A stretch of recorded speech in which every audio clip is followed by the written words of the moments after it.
Chào mừng các bạn đã quay trở lại với kênh của Điện lạnh Machi.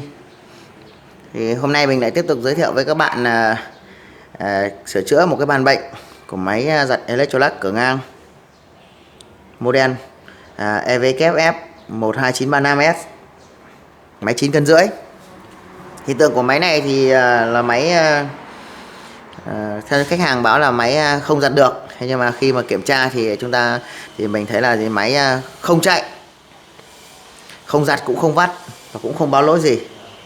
Thì sau đây do cái thời gian quay clip nó không có nhiều thì mình sẽ thử cho các bạn ra xem máy nó biểu hiện như nào. Chúng ta sẽ thử xem máy nó xảy ra hiện tượng như thế nào. Thôi để cho nhanh chúng ta sẽ thực hiện chức năng vắt luôn đi. Rồi mình thực hiện chức năng vắt, thời gian là 10 phút. Rồi mình sẽ bấm. Rồi bơm xả đã chạy.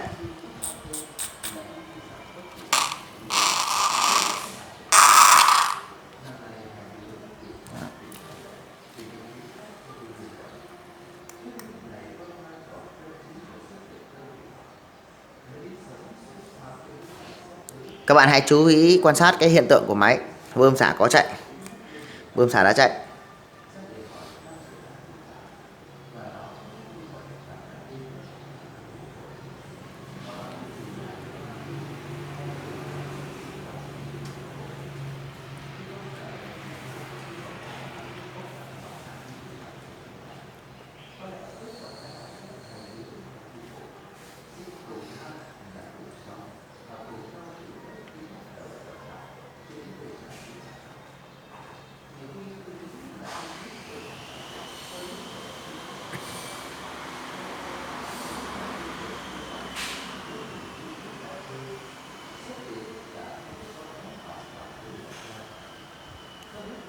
Đấy, các bạn thấy là gì? Bơm xả chạy.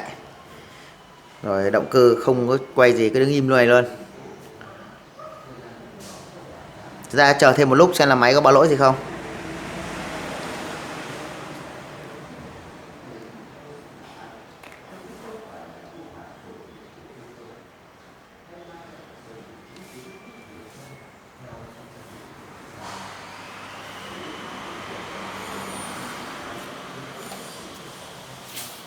Rồi và bây giờ thì hiện tại thì máy đang chớp lỗi. Mình sẽ vào check lỗi cho các bạn xem là hiện tại thì máy đã ghi lỗi gì sau khi chúng ta vận hành một thời gian.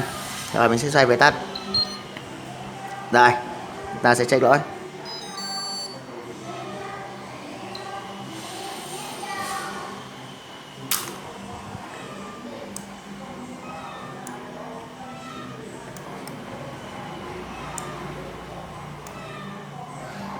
Rồi các bạn thấy là gì?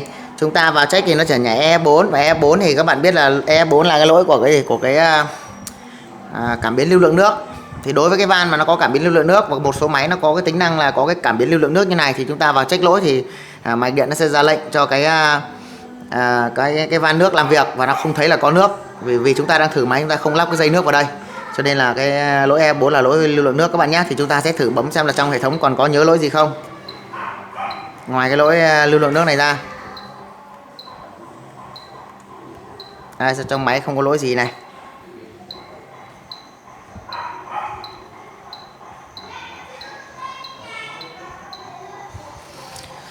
Rồi trong máy hiện tại nhớ mỗi lỗi E4 thôi, chả có cái lỗi gì, mà rõ ràng vừa nãy nó không chạy được thì nó đã chớp đèn.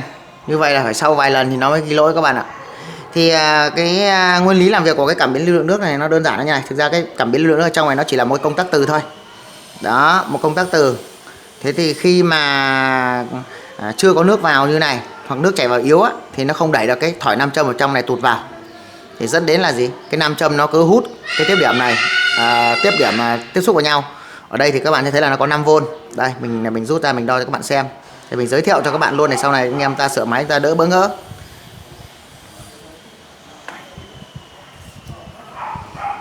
Đây các bạn đo, các bạn thấy là gì? Đấy, các bạn thấy là có 5V, được chưa? Thì trong này nó chỉ có cái một cái công tắc từ nó gắn ở trên này thôi. Đấy, và trong cái van này thì nó có một cái thỏi nam châm.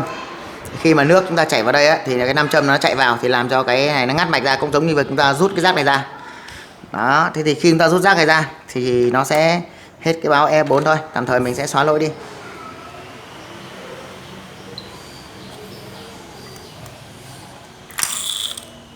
Rồi, mình sẽ xóa lỗi đi.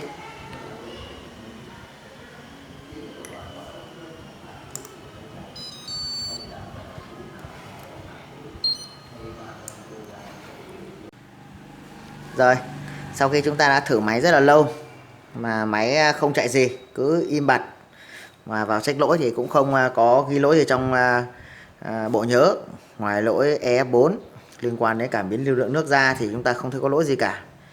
Đấy, như vậy là cũng rất là khó để chúng ta có thể sàng lọc và điều tra nguyên nhân hư hỏng của máy được.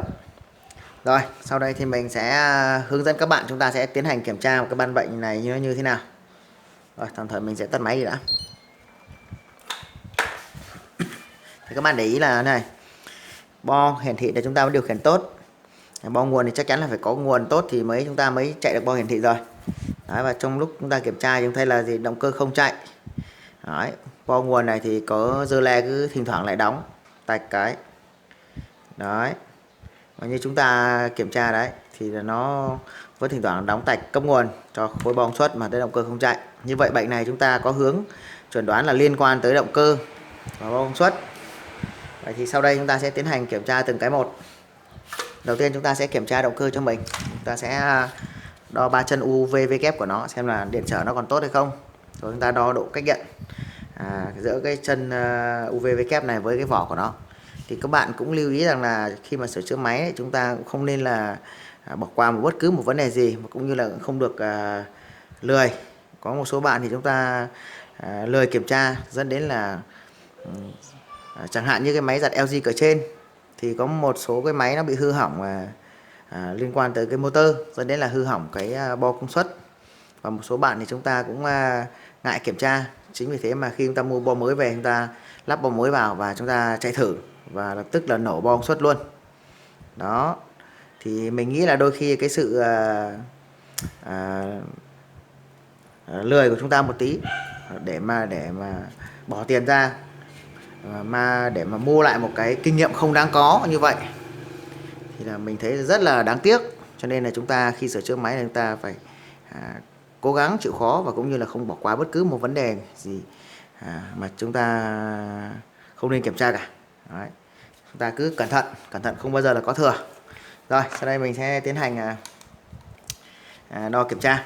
Đầu tiên chúng ta sẽ đo 3 chân UVV kép này xem là điện trở của nó có còn đồng đều hay không. Và các bạn thấy kim lên số 3 này. Đấy, đồng hồ cơ hay điện tử đều được các bạn nhé. Để mình chuẩn kim với cái đã. Điện trở của cái cuộn điện đến động cơ này thì nó nhỏ thôi.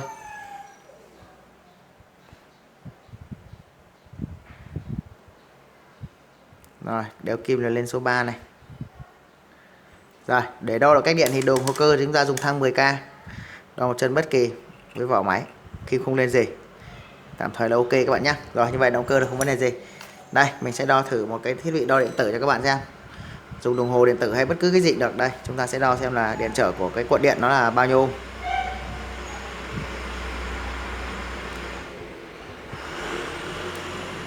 Chân sấy lên. Khoảng 7 ohm các bạn nhé. Các bạn nhìn này, 7 ohm, 6,9 đến 7 ohm gì đó. Rồi 6,9 đến 7 ohm. Rồi chúng ta đo luôn một chân bất kỳ ra vỏ. Đây, mình đo một chân bất kỳ ra vỏ. Các bạn thấy là gì?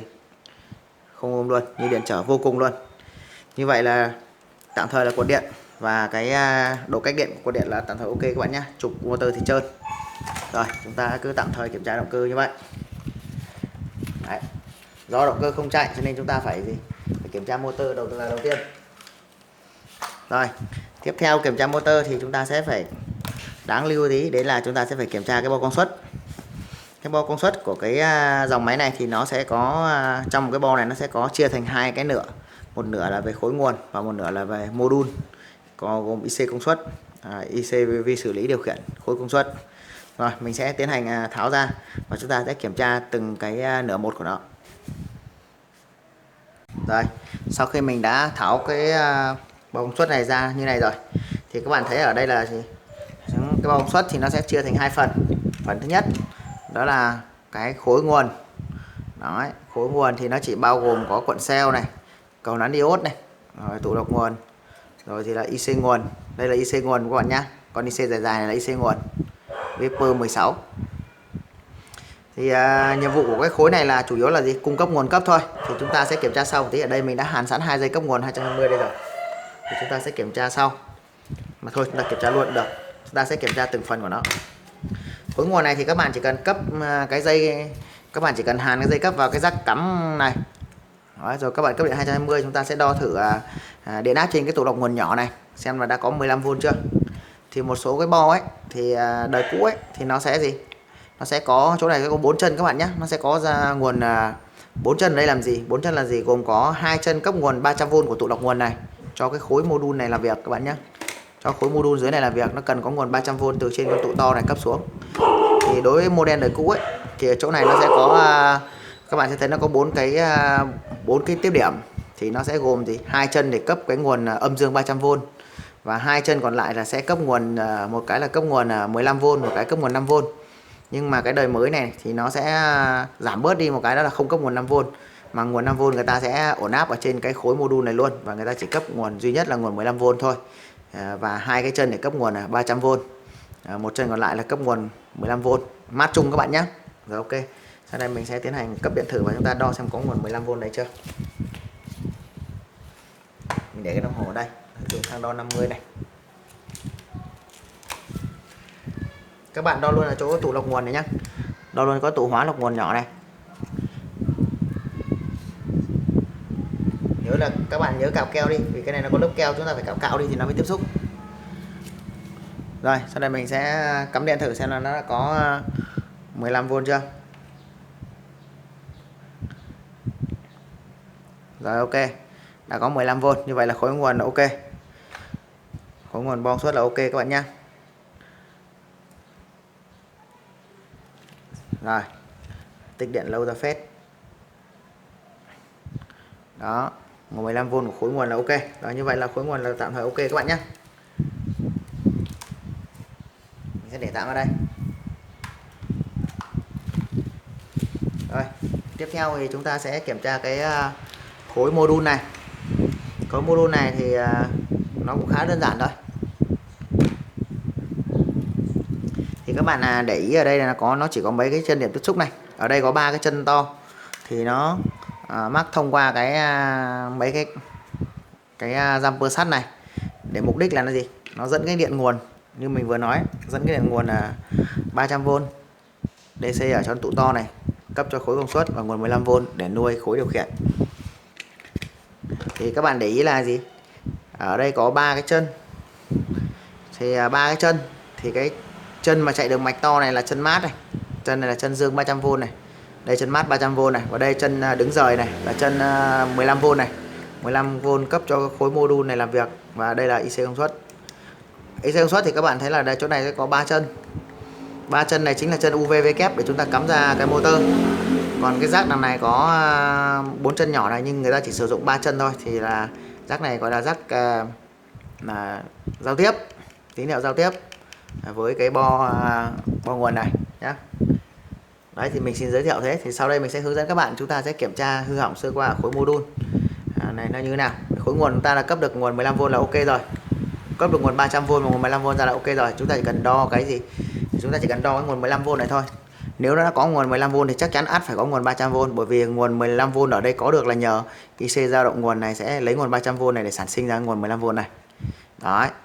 Đấy thì mình không nói sâu vào cái mạch nguồn đó. Mạch nguồn thì đa phần nó đơn giản, các bạn cứ đo đây có nguồn 15V là ok các bạn nhé. Rồi sau đây mình sẽ hướng dẫn các bạn kiểm tra sơ qua IC công suất này xem là nó có hư hỏng hay là nó có vấn đề gì không. Thì cái đo IC công suất ấy thì mình đã có một video clip khác, mình sẽ chia sẻ riêng về cái cách đo IC công suất rồi, thì hôm nay mình không nói lại nữa, mình sẽ tiến hành đo luôn. Bạn nào chúng ta chưa nắm được thì chúng ta sẽ theo dõi ở cái video clip đó của mình nhé.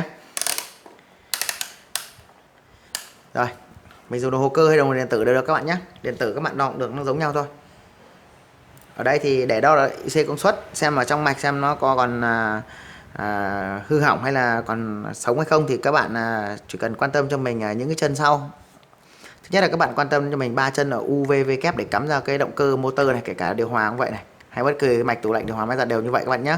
Thứ hai, các bạn quan tâm cho mình hai cái chân, đó là hai chân cấp nguồn 300V, âm dương cấp nguồn 300V, chính là hai cái chân của cái con tụ lọc lớn nhất đấy. Vì con IC công suất này nó hoạt động được là nhờ phải lấy cái điện áp 300V. Rồi, thế thì để đo IC chúng ta chỉ cần quan tâm bấy nhiêu chân thôi. Thế còn các chân khác thì chúng ta sẽ quan tâm ở các video clip khác để sửa sâu hơn. Đầu tiên chúng ta sẽ đo 3 chân UV kép với chân cấp nguồn dương này. Kim lên này. Rồi, kim lên này. Kim lên này, chúng ta đảo que này. Không lên này. Không lên này. Không lên này. Rồi, chúng ta tiếp tục đo với gì? Với chân cấp nguồn âm, 3 chân UV kép với chân cấp nguồn âm này, lên này. Không lên này. Không lên này. Rồi, chúng ta đảo que này. Lên này. Kim lên này.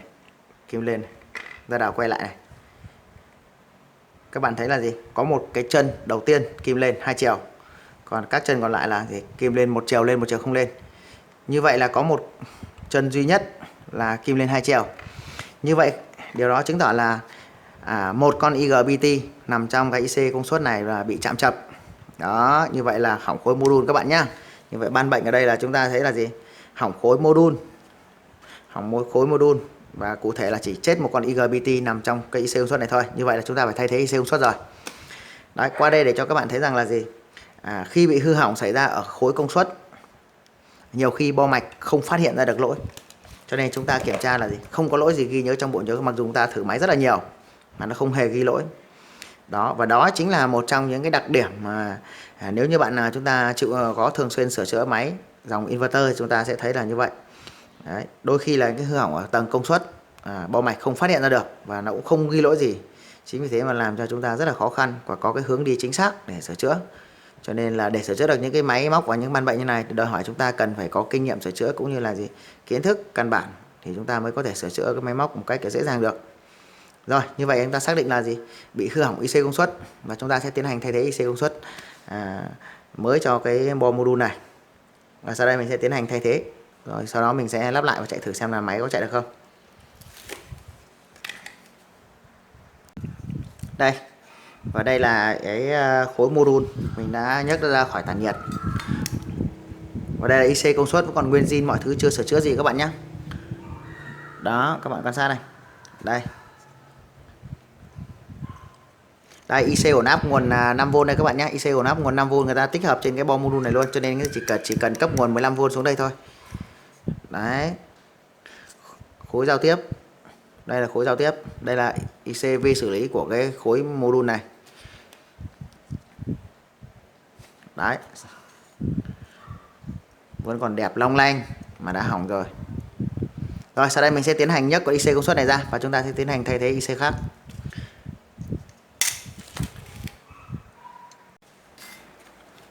Ở đây, sau khi mình nhấc IC ra đây rồi thì các bạn thấy là mạch khá là đẹp đúng không? Rồi mình đã nhấc ra ngoài và mình sẽ tiến hành thay thế IC mới. Đây, máy IC đây các bạn nhé. Các bạn bạn nào mà muốn lấy máy IC thì các bạn hãy chụp ảnh màn hình lại. Đấy. Đây là máy IC của bo công suất máy giặt Electrolux.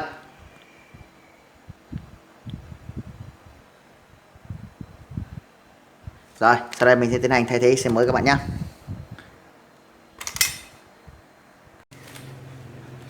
Rồi, mình sẽ thay thế IC mới vào. Đây là IC công suất cũ của nó nhé. Mình sẽ thay thế IC công suất mới. Và IC công suất mới thì các bạn có thể biết cái mã mình vừa để gần màn hình để các bạn nhìn thấy rõ mã. Thì các bạn muốn mua thì các bạn chụp ảnh màn hình lại và các bạn có thể mua ở tại linh kiện Thế Anh. Và linh kiện Thế Anh thì khi các bạn mua thì linh kiện Thế Anh người ta sẽ dán một cái logo bông tuyết như này để đánh dấu cái thương hiệu riêng của người ta nhé. Và theo mình thì nếu các bạn mua linh kiện ở Thế Anh cũng rất là ok, bởi vì các bạn đấy bạn bán hàng rất là uy tín. Thì cái linh kiện của bạn cũng là khá là đảm bảo, các bạn mua ở những nguồn không có cái độ tin tưởng thì có thể rất dễ mua phải IC hàng fake. tức là không phải chính hãng, thì các bạn sẽ sử dụng thay nhiều khi là cũng sẽ chết luôn cả máy các bạn nhé. Thay IC mà không chính hãng hoặc những IC kém chất lượng thì đôi khi chúng ta thay vào có thể sẽ làm chết luôn cả bo mạch bo khiển các bạn nhé. Nên chúng ta cố gắng là mua những cái nguồn linh kiện nó đảm bảo uy tín và chất lượng cao một chút. Rồi sau đây mình sẽ tiến hành gắn IC mới vào và chúng ta sẽ chạy thử xem là máy có chạy ok luôn không. Rồi sau khi mình đã thay thế IC công suất mới xong thì mình sẽ tiến hành lắp vào. Chúng ta sẽ chạy thử máy xem là nó có ok không.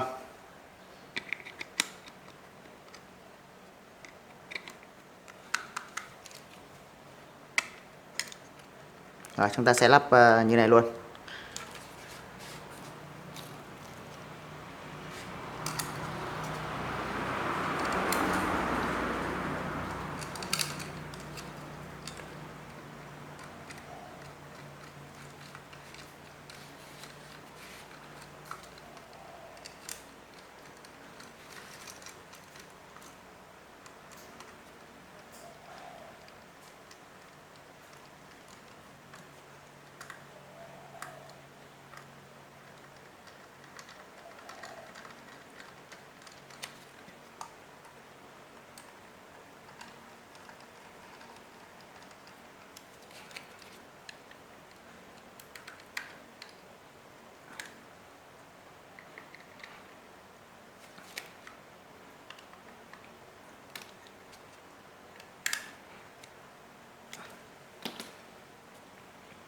Rồi chúng ta sẽ tạm bén đây.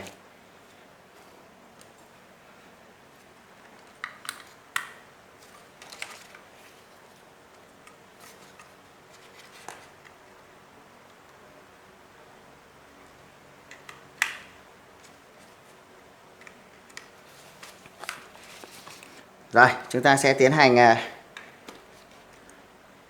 cắm điện vào, chạy thử luôn xem là nó động cơ có chạy được không. Nếu nó chạy được rồi thì là ok luôn, không chạy được thì chúng ta sẽ tiến hành kiểm tra tiếp. Rồi ta sẽ chọn luôn chức năng vắt các bạn nhé.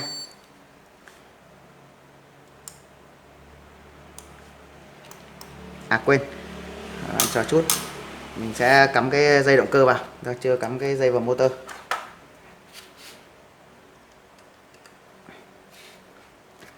Rồi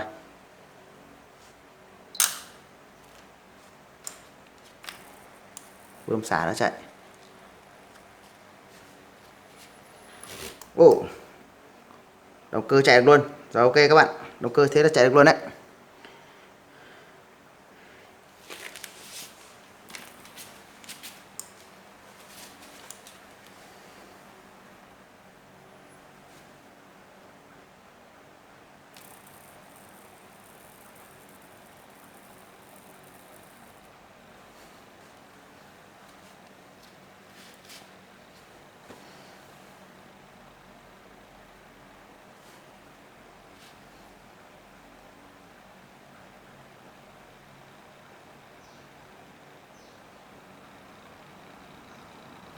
Các bạn thấy là nó có sự khác biệt so lúc đầu chúng ta thử đúng không? Là khi chúng ta chọn dây vắt á, nếu mà lúc ban đầu chúng ta chạy các bạn thấy là bơm xả chỉ chạy một tí rồi nghỉ rất là lâu, rồi rất lâu rồi lại mới chạy lại, thì đây các bạn thấy là bơm xả chạy khá là dài. Đấy. Đấy các bạn thấy động cơ đã chạy.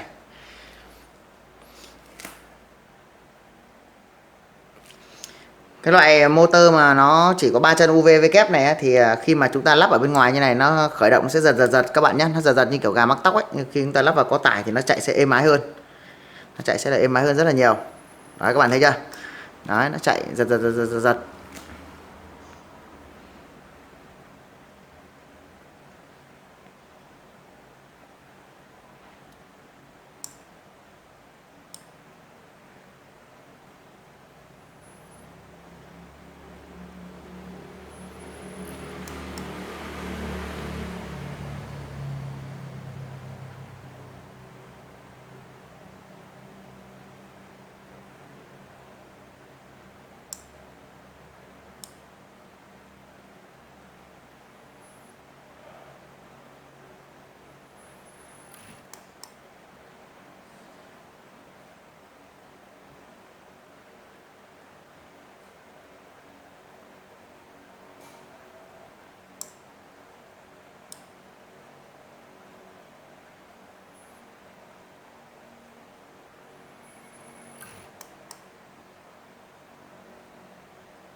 Chúng ta sẽ cố gắng chờ một lúc nữa để cho động cơ được ra lệnh chạy liên tục. Trong cái giai đoạn này là chúng ta thấy là nó đang đảo đồ, cho nên là nó có quay bên trái hoặc quay bên phải một tí.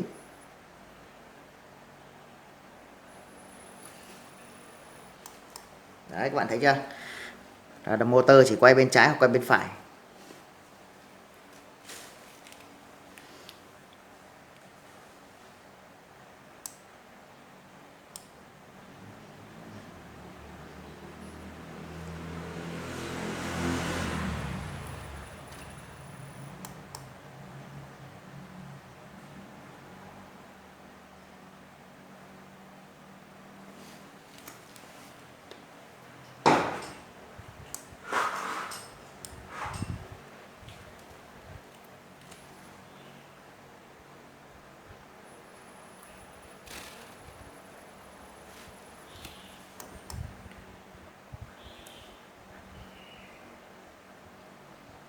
Đấy.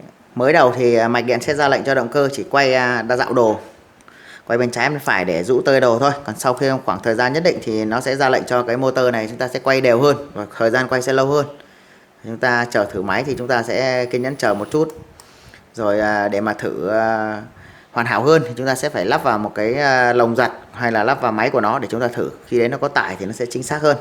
Thế còn chúng ta sửa mạch thì chúng ta chỉ cần sửa làm sao cho motor này có thể quay sang bên trái, quay sang bên phải được, hoặc là chúng ta có thể dùng 3 cái bóng đèn để chúng ta giả tải cho cái motor này, chúng ta kết nối vào cái jack cắm của nó để chúng ta xem là cái motor nó đã cấp điện đủ 3 pha hay không, thì là nó sẽ là ok thôi. Rồi sau đây thì mình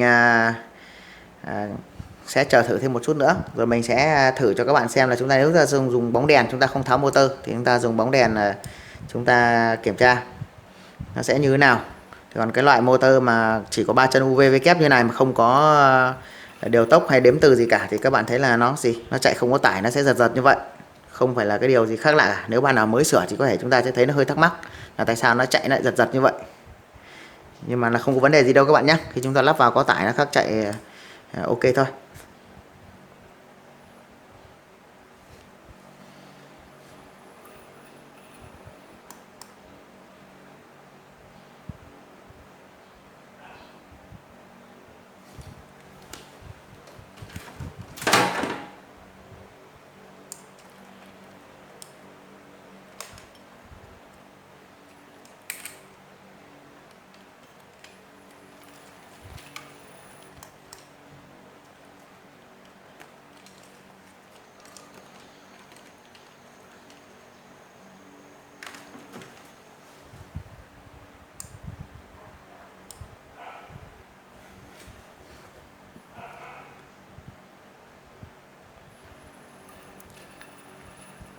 Rồi như vậy là motor đã thực hiện quay sang bên trái rồi quay sang bên phải nhiều lần như vậy rồi, là chúng ta sẽ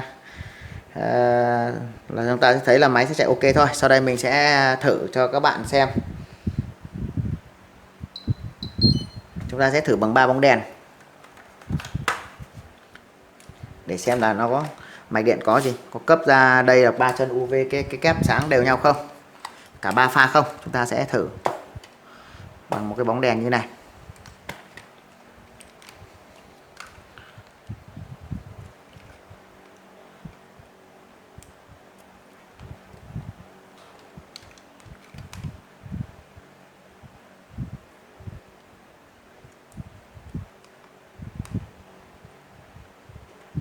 Rồi hơi nhiều dây một tí.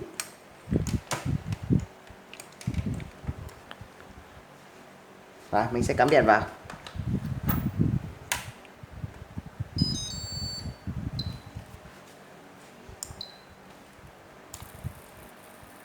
Các bạn chú ý quan sát xem 3 cái bóng này nó có sáng đấy. Các bạn thấy chưa? Cả 3 pha đều sáng ok nhá. Mình vặn cái bóng hơi chặt lỏng.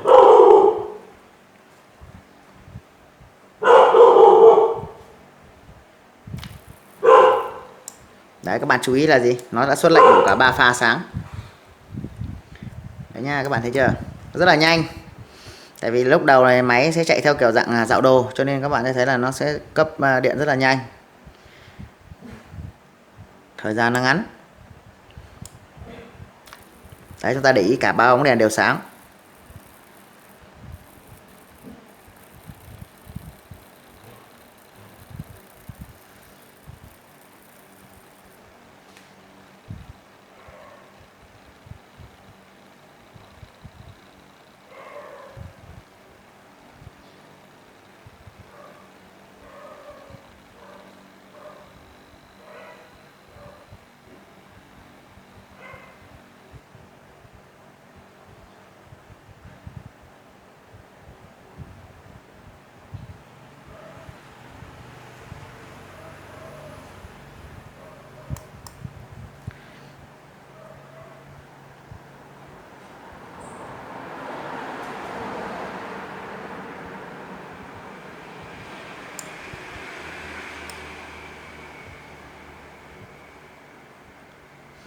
Rồi, như vậy là cả ba bóng đèn cùng sáng cũng như là chúng ta thử động cơ là chạy ok rồi. Và như vậy là mạch điện sẽ chạy ok đấy. Và mình sẽ tiến hành lắp trả lại máy cho khách hàng. Và mình cũng xin kết thúc video hướng dẫn chia sẻ ở đây. Thì một lần nữa xin cảm ơn tất cả các bạn đã dành thời gian quan tâm theo dõi video clip của mình. Và xin chúc tất cả các bạn chúng ta thành công. Và hẹn gặp lại các bạn ở trong các video chia sẻ tiếp theo của mình. Nếu các bạn thấy video của mình hay và hữu ích, nhớ là like ủng hộ video khi đang xem video các bạn nhé. Thân ái chào các bạn.